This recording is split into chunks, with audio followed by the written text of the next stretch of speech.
Good morning, second period. It is Wednesday, and our goal for today is to go over the homework answers from yesterday.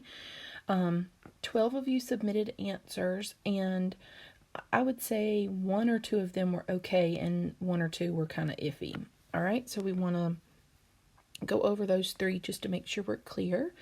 Then I'm going to finish going over the other problems from this practice sheet from yesterday, and then I'm going to have you do the remaining three on this homework page, okay? So I'm going to kind of be bouncing back and forth. So let's discuss. Okay, so number one says find the perimeter and area of an isosceles right triangle. Okay, so I'm going to draw a right triangle, and it has to be isosceles, which means two sides have to be congruent. Okay, so that automatically indicates to us that this is a 45, 45, 90 triangle, because if two sides are the same, then that means two angles have to be the same. And it gives us that the hypotenuse length is 12 inches. Now, in order to find the perimeter, remember we have to add all the sides, and then in area, there is a formula. So let's write this down. Add all sides, and then for area, we're going to do area equals 1/2 base times height. And if you didn't remember that, it's not a big deal. This is the one that a lot of students missed. Actually, number one was missed a lot, and I 100% understand why. So we're going to discuss it now. It is a little bit of a challenging problem. Okay, so let's go back to the problem and let's label our x, and our x root 2. So it means we need to solve for our missing side. So because I do not give you x. So we're going to do x root 2 equals 12. And then I'm going to times by root 2. I hope that this is, feeling okay to you now. Oops. Okay, so now we know that our sides are 6 root 2. All right, nobody wrote that in the answer, so that's good. But there is something weird about actually finding the answer to these, so let's discuss. So to find the perimeter, we're going to add all the sides. So we have a 6 root 2 side, we have another 6 root 2 side, and then we have our 12. So what I'm seeing from a lot of you is 24 root 2 or 18 root 2. That's what it looks like most of us are writing. So I think 18 root 2 would be that you're just adding the 12 and the 6 and not remembering the other 6. And then 24 root 2 just means you've made a little simple mistake. So it almost is like, it's just weird because we haven't really talked about radicals. This is something you learned last year. But let me remind you, you may only add like radicals. Okay. So this 12 over here is like a different term. It would be like a y, and the other two would be like x's. Okay. So when we add this, you can add the x's, and then you just have to bring down the y. That's the same scenario we're dealing with here in this problem, okay? So we're going to add the 6's. So we're going to add the 6's out front and leave the radical. And then we're just going to bring down the 12. And so this is where a lot of you were getting 24 root 2, which I get. But you guys, this is the answer. That's as far as you can go. That is all that you can do here, because you cannot add radicals with whole numbers. Okay? So that is kind of weird. Not kind of. It is very weird, but that is the answer. All right, now let's do area. So area, hopefully some of you looked it up if you didn't remember, or asked Siri or Alexa or something like that. But area is 1/2 base times height. So we need to figure out our base, and we need to figure out our height, and then we can figure that out. So base is like the bottom. So this is our base, the 6 root 2. And then this is our height, the 6 root 2. Okay, so 6 root 2 is going to go in here, and 6 root 2 is going to go in here. and let me go to my sheet. I had 3 people get this right. Okay. So let's make sure we understand how to do this. All right, so when we multiply radicals, let's just leave the 1/2 for right now. We'll come back to it. When we multiply these two, you're going to multiply the 6 and the 6. So that's 36.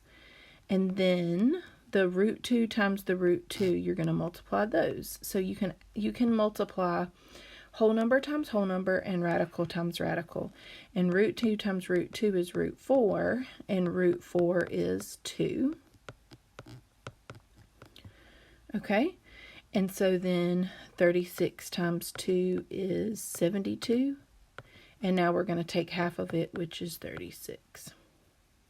And so there's our answer. Now, I don't really care about the units like when you were typing it into the Google form, but just so that we have it correct, it should be inches squared. Remember when we do area, we should have squared. All right, so see if that kind of makes sense to you now, because a lot of us missed those 2 questions. You at least tried it, which is awesome, but a lot of us missed it. So let's see if we can make our corrections, okay? All right, on number 2, a lot of you got this one right, so that's great. And the issue was it was a decimal, so I understand why some of us weren't maybe 100% confident, but let's discuss. Okay, so this is a 30, 60, 90. I'm going to go ahead and put 60 in there. And then I'm going to go ahead and label across from the 30 is x, and the hypotenuse is 2x, and so this side is our x root 3 side. And so we're trying to find the height of the tree, so does everybody understand we're really looking for x? So all we have to do is set up an equation with these two. Okay, so x root 3 equals 8. And then we're going to divide by root 3. And then times. And this is the one where it doesn't actually divide. So you're just left with this. And I'm fine with this answer right here. What most of you wrote was this.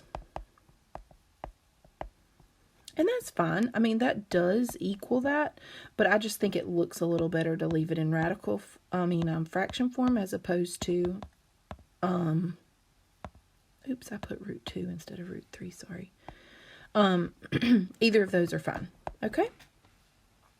And then, what was the unit of measure? Meters.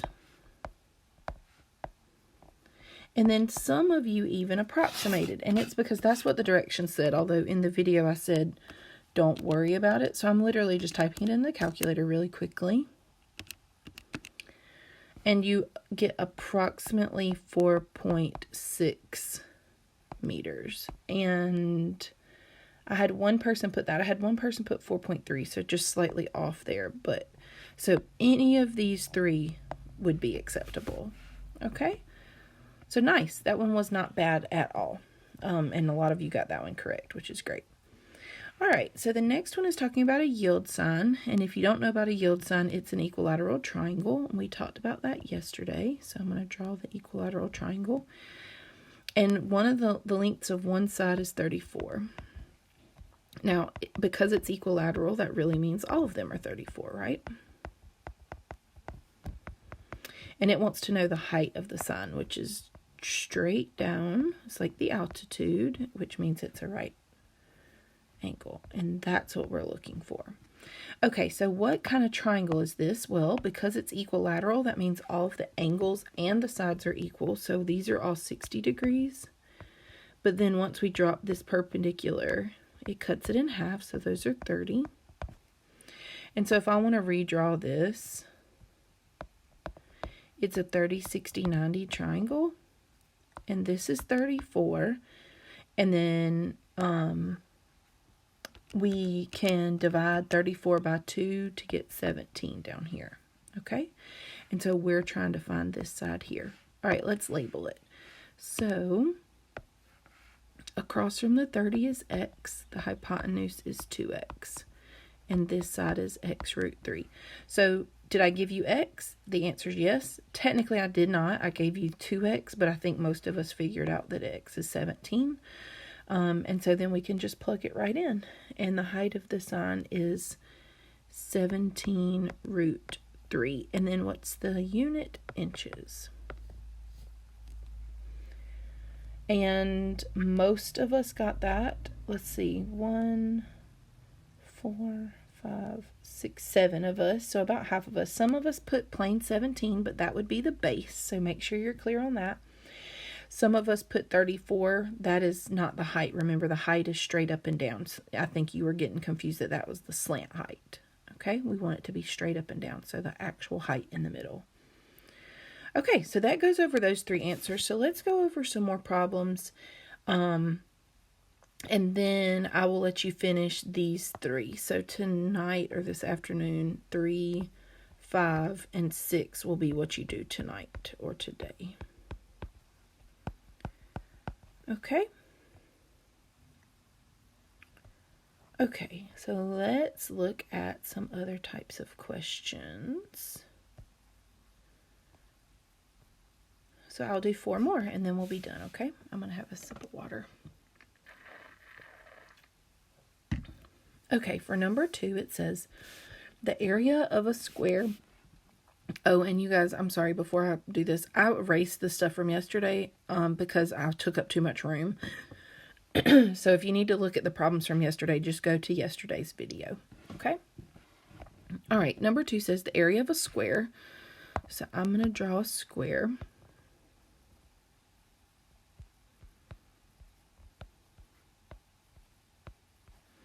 The area of a square is 10 centimeters squared. What is the product of the lengths of the diagonals? All right, there's a lot going on in this question. So the first thing is the area of a square is 10 centimeters squared. Okay, well, how do we find the area of a square? To find the area of a square, we do the side times the side, right? Length times width. Let me start with that. Well, because our length and the width are the same, it's that. Okay? You can think of it any of those ways. So length times width, because it's the same as like a rectangle, or you could do side times side or side squared. All of these mean the same thing. Excuse me. Okay, so now we're going to plug in 10 for our area, and then we need to do side squared. So we need to figure out what the sides are. So how do we undo a squared here? We're going to take the square root. Okay? And so our S is root 10. So that means root 10 is for all of these sides.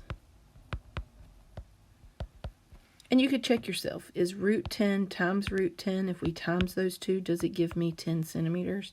And the answer is yes. Okay. All right. Now we found that. Now it says, what is the product? So you guys, what does that word product mean? Well, it means to multiply the lengths of the diagonals. So I'm going to draw in a diagonal. And I actually could draw in the other diagonal too. And what do we know about the diagonals? Based on what we've already learned, we know that the diagonals are congruent, right? Okay, so that means we need to find the diagonals and then we're going to multiply them. Alrighty, so let's draw our 45, 45, 90 triangle. We have root 10, root 10. We need to find our hypotenuse. So this is x, x, and x root 2. Well, the good news is I've given you x. Ooh, excuse me. I did not mean to do that. And because I've given you the x, all you need to do is plug in. So we're going to plug our root 10 in and times it to our root 2. So that gives us root 20.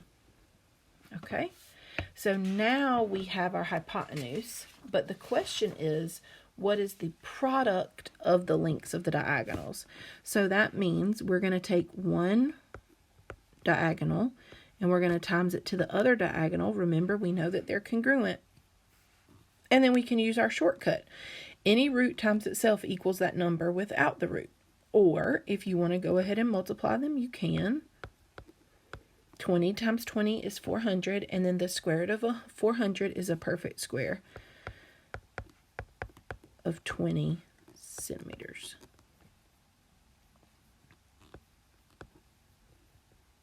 and it's squared because we're multiplying 20 centimeters, root 20 centimeters times the root 20 centimeters. All right, so the product of the diagonals means we're going to multiply one diagonal to the other diagonal. We know they're equal because in a square, diagonals are equal to each other, and that's our answer. So that was kind of a lot in one question, but the hardest thing was, to me, starting off the problem, trying to find the side lengths. Okay, so now I'm going to get into some different shapes. We haven't really, well, I guess we have talked about a parallelogram, not so much a hexagon, but with a parallelogram, this says, a parallelogram has sides that are 10 centimeters and 20 centimeters long. The measure of one of the acute angles of the parallelogram is 60 degrees. What is the area of the parallelogram? So in order to find the area of a parallelogram, we have to have the base and we have to have the height. So typically this is not drawn in here. Okay, I'm just going to go ahead and mark that out so you can see what it typically would look like. It's going to look like that. So you can draw in the height a number of places. You can draw in the height here and then make a right triangle. You could draw in the height here, or you could draw in the height here. It makes no difference where it goes, but I think it's easier if it's inside of the parallelogram. Okay, like I've drawn it here. All right, so one thing we do know is we already know that this is the base. Okay, so area equals 20 times, and now we need to figure out what the height is. So that's this right here. Well, if this angle is 60 degrees, do y'all agree this one is 30? And then it's a 30, 60, 90 triangle. Okay, so let's label. This is going to be x because it's across from 30. This is going to be 2x, and the side we're looking for, or the height, is x root 3. So I did not give you x, but I gave you 2x. So 2x equals 10, and then that means x equals 5. So 5 goes here, and then I can plug it in for the height. So our height is 5 root 3. And now I can come put it in here. Okay, and now it's not that difficult a problem. So just remember your rules about what you can multiply. You can only multiply the whole numbers. So 20 times 5 is 100. And then we bring our root 3 over. And then our units were centimeters, and because it's area, squared. Okay. All right, number 5 is asking for the area of a regular hexagon. So let's first talk what this word means. Regular means it's kind of like equilateral, okay? But it just works for any number of sides. It doesn't have to be just for a triangle, okay? It can be for, hexagon, a pentagon, an octagon, etc. So it means all sides and angles are congruent.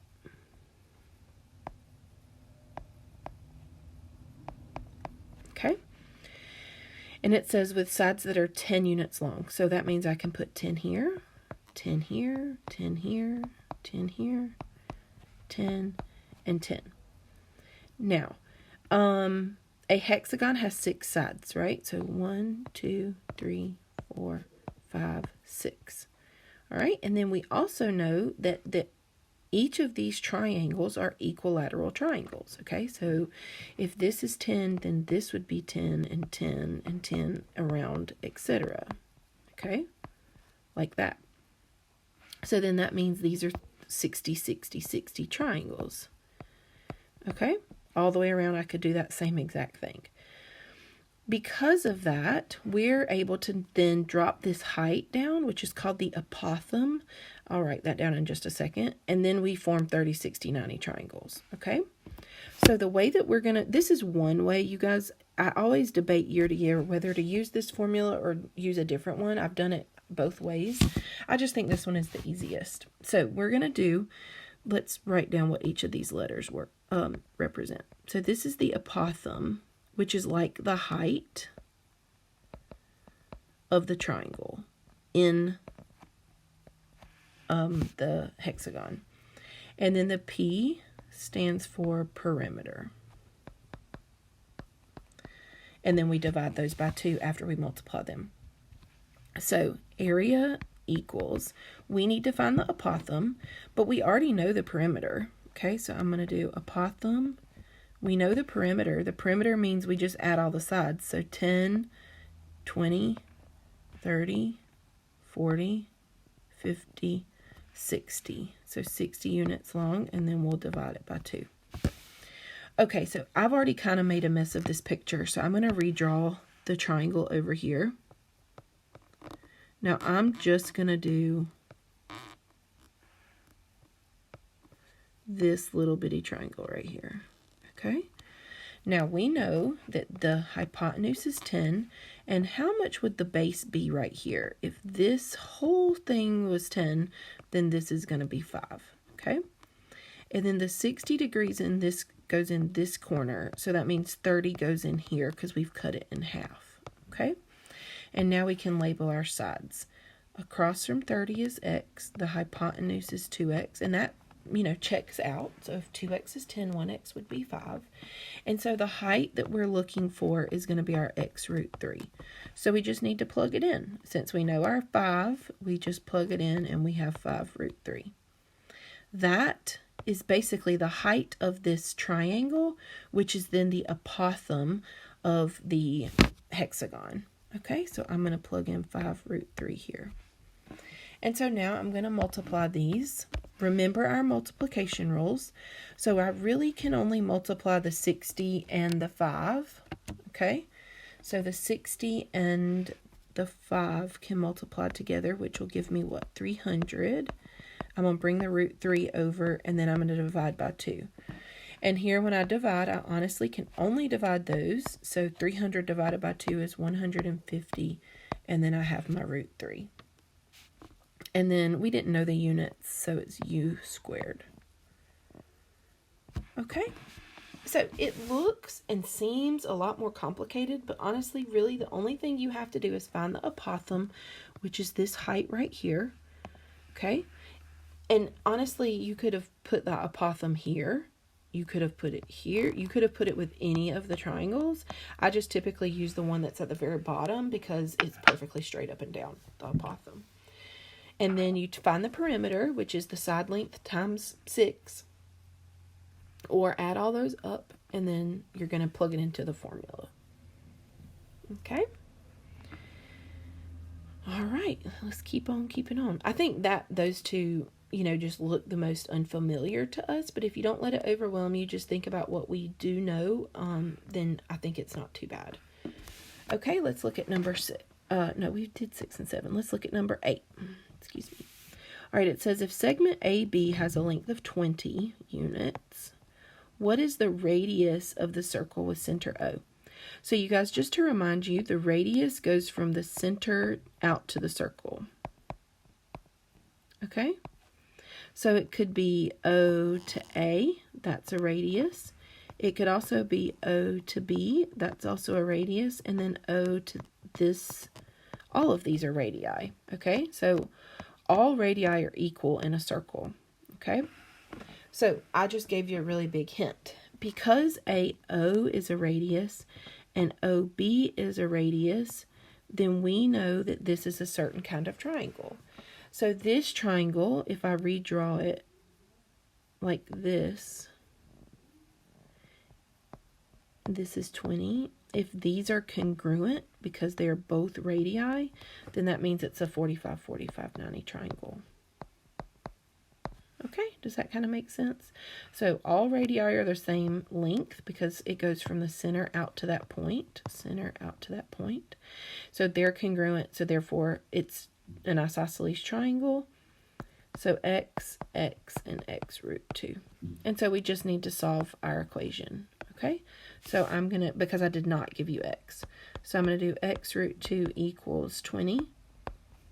Divide by my root 2. And then times by my root 2. And I'll have x equals 20 root 2 over 2.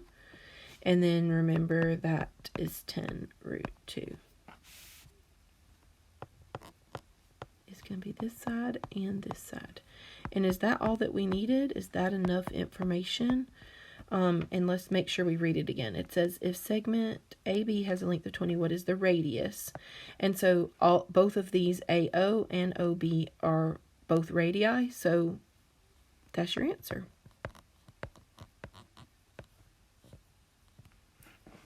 Awesome. Okay, so we have finished all of these word problems. I think the biggest thing we need to take away is just reading and understanding the question about what kind of special right triangle I'm asking you for.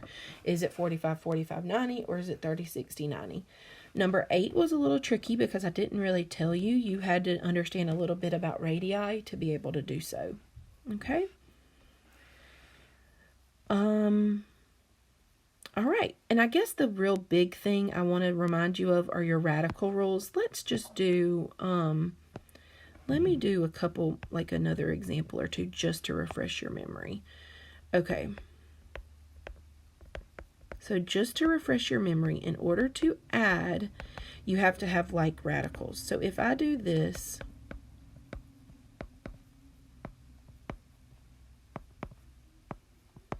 you can only add these two and you can only add these two. So your answer would be, there's an imaginary 1 out front of all of these.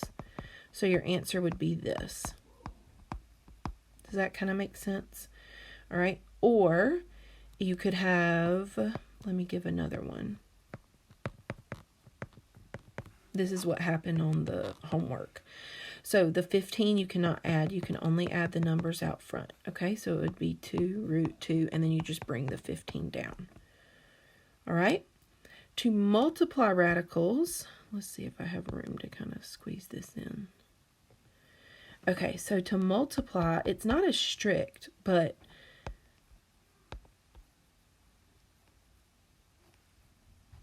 sorry, that does not look like the word multiply. It looks like M-U-H. Sorry, it's just because of my sloppy handwriting. Multiply. So let's say we do something like this.